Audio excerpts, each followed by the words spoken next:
wazoo. You said to me, look after your cable. Oh, well. And that was always a massive Never said he liked me. your playing. But No, funnily enough. But you know what? I've completely lost what I was going to say then, Steve. I've gone off on pedals. I have gone, no, way before that. Way before that. Okay, so today we've got the Spark pedal, which I know both myself and Steve use in our setups. And I'll take you through roughly what the Spark pedal is, like a bit of an overview of it, check out the power and stuff, and then give you some idea of the sounds that you can get out of this thing, because it is quite an interesting pedal. It's a great pedal. It is a great pedal, really. So there's two pedals in the range. There's like a mini version, and there's this version with more functionality. And I have to say, there's not a lot of difference in the price. It's like a tenner in the difference, and I think it's worth, if you can cope with a bit more complexity, I'd go for this one, definitely, without a shadow of a doubt. So it's not a digital pedal, okay, like the tone print range of the TC Electronic stuff. It's an analog pedal. It's a low drive pedal, so not a lot of gain in it, but a massive level of clean boost. I think it's something like 26 decibel clean boost. So there's no distortion that's introduced if you don't want it. Really, it's designed, it's not an effect, it's not obviously like a delay or whatever. It's designed to shape your sound, maybe lift the volume in a solo or drive the input stage of the amp a lot more. As you can see, as I come in, it's all made of metal. It's a complete metal enclosure. All the jacks and everything are metal, so it's really nicely made, heavy-duty cast aluminium pedal. It'll last you forever. It's pretty tough, really. And the foot switch there, that's a true bypass one, and I'll come back to that a little later. You can run it off a battery, unscrew the back, pop a 9 volt in there, or as we've just got there now, we've just got a simple daisy chain 9 volt power supply. It takes virtually nothing. It's something like 16 milliamps, or milliamps, yeah. 16 milliamps to run that one, so it's nothing. When you look at something like one of the big digital delays, it's like 400 or 500 milliamps, so you can see the difference. So it'll fit on a daisy chain, no problem. So that's a good one. It's got 4 pots on the top there. As you can see there, you've got the gain on the left top. On the right, you've got the level. Bottom left, you've got the bass. And on the bottom right, you've got the treble control. The EQs here, the bass and the treble, they're active EQs. So they actually boost the bass or boost the treble. So they're not a passive, like I know you've had Marshall heads in the past, haven't you, Steve? And they shape the sound by reducing the opposite one, effectively. So if you increase the bass, it pulls the treble down. So this is an active EQ, really. And that's great for shaping your sound before it goes into the gain stage of your amp. So you could use it to thin out a humbucker, to give a single coil a bit more fat sort of sound. You could soften off something. Maybe your cab's a bit harsh. You could soften that off. If you want a more jazzier tone, again, you can soften it off. So I think EQ is a really underrated thing on your pedal board or in your loop of your amp. At the bottom there, true bypass switch there. And one thing to remember about true bypass is the whole point of it and why it gets sold is that you can completely come out of the electronics chain, if you like. So when that's clicked off, it truly is off. Your in is connected directly to your out. There's no electronics involved at all. Right, okay. Other pedals do have what's called a buffer. Buffer is designed to stop the clonking sound you sometimes get when you come on and off. None on this one, but when your gain's a bit high and your amp's loud, you can get a thump as you change it. And that's why people like Boss often use a buffer in the pedal. But that's a true bypass. That's quite a different way of doing things. But it means the signal's not in any way degraded as it goes through that pedal. So that's a nice little touch as well. And then there's this little switch here in between, which is fat, clean, and mid. I think clean is a bit of a misnomer, really. It's quite strange on an overdrive pedal, but it means that the EQ is clean. It's not adding any coloration via EQ. Right. Okay, so it's not like it's a clean sound, but it's not. The fat is an obviously like a pre-EQ'd fat sound, and mid is a pre-EQ'd, so it emphasises the mid-range, fat emphasises the lower range, things like that, really. And of course, the last thing is the little amp to show you it's engaged in the middle there. So where we both use it, where I use it and I love it, is in front of the gain, in front of the preamp on the amplifier, really. The whole point of that is to, with a valve amp, is to overdrive the valves a little more in that preamp stage, make them run a little bit hotter, and you just get more punch out of them. You get a little bit more of the natural compression that you get out of a valve as well when you push it in. But a lot of people, apart from using it in front of the amp, some people put it in the effects loop to drive the output valves harder, especially if you've got more of, you want, I don't know, like a vintage sounds, but you want to overdrive the output stage. But these days with decibel levels in gig places, you can't do stuff like that like you used to. So you get the sounds a different way. It would come after something. I mean, if you had a wah-wah pedal or something like that in your effects chain, it would come after that. But obviously before things like delays, they all go in your send and return. So just taking you through the sounds you can get. With the gain, what is interesting is it is a very low gain pedal. On its own, I'm not a massive fan of the type of gain it gives, but that's not why I use this. But the gain does give it a little bit of sort of mellow compression and a little bit of breakup, which is really quite nice. So if you wanted to boost a solo, you might keep the gain quite low, push the level up, and just when you want your solo, keep the EQ fairly flat and everything, and then just hit the button and you've got that extra push. Or if you just want to use it to make the front end of your amp clip a little more, then that's also a really good use for it. So let's turn it off.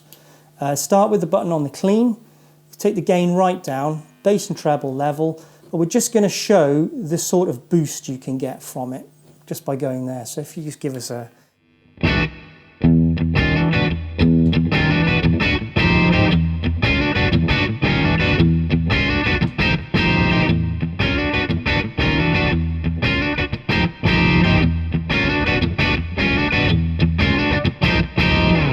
That's purely just the level. So that's a completely clean lift, no EQ added, nothing, no pre-shape, no gain. It's not changing the tone I'm getting out of my amp. It's exactly the same, just more of it and a bit more breakup, and it just sounds like it's driven harder. So people use things like tube screamers and all of those to push the tubes, to overdrive the tubes. And you don't get the sound so much out of the pedal as getting more out of your amp. That's the idea of it. I used to work with a guy called Tony Borge, used to play in a band called Budgie, and that was the one thing he used to love, was overdriving the front end of the amp with a booster pedal.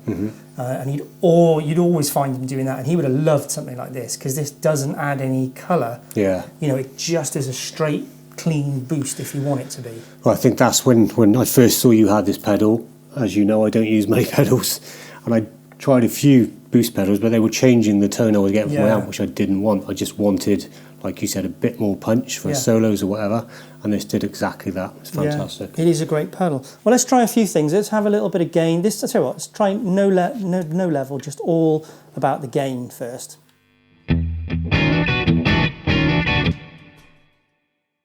Literally cuts nothing. There's nothing coming out of there now. So let's bring that in.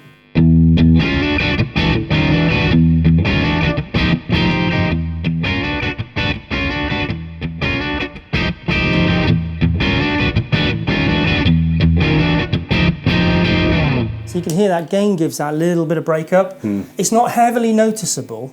It's very subtle, but it does do that mild compression feel as well, which is nice. And especially when you get that chunkiness going, that's quite nice for that.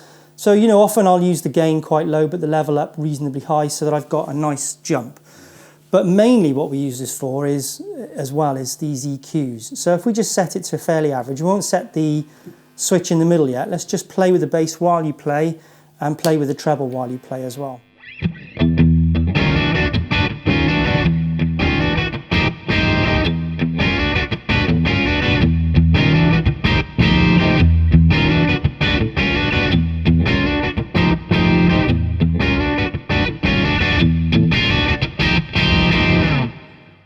Quite a wide range of EQ. One point there was quite stratty. Yeah. And you're on P90s at the moment, so that's quite a good guitar to try this with, actually, because you can fatten them or thin them in either direction. So you can get like a real humbucker sound out of them, or a more Strat single coil, that sort of thinner sound.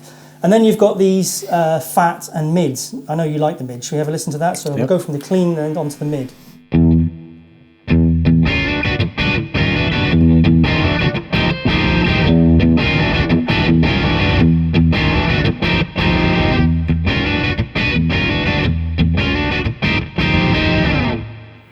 that mid really punches through, which is great if you're in a big band, lots of you in a band, and it's your solo, and you know, maybe you are using some humbuckers and you just want it to cut through more. You can preset it and just drop it in for the solo if you want to, and just so you step up above the rest of the band for that moment, you know. And the mid-range, it's not all about volume. You know, your EQ can push sounds backwards or forwards. When your mid is scooped out, the sound appears to push back. When your mid raises, it appears to come forward. So rather than jacking your volume up. Yeah, rather than just cranking winding the rest of your band up. Absolutely, yeah. Yeah. Let's have a listen to that fat option as well. That's quite nice.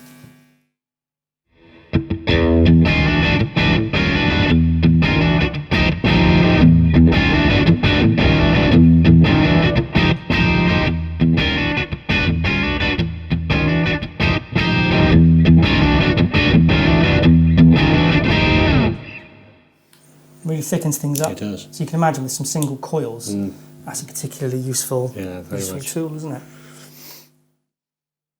Yeah, so the TC Electronic Spark, we both use that pedal, don't we, in our rigs?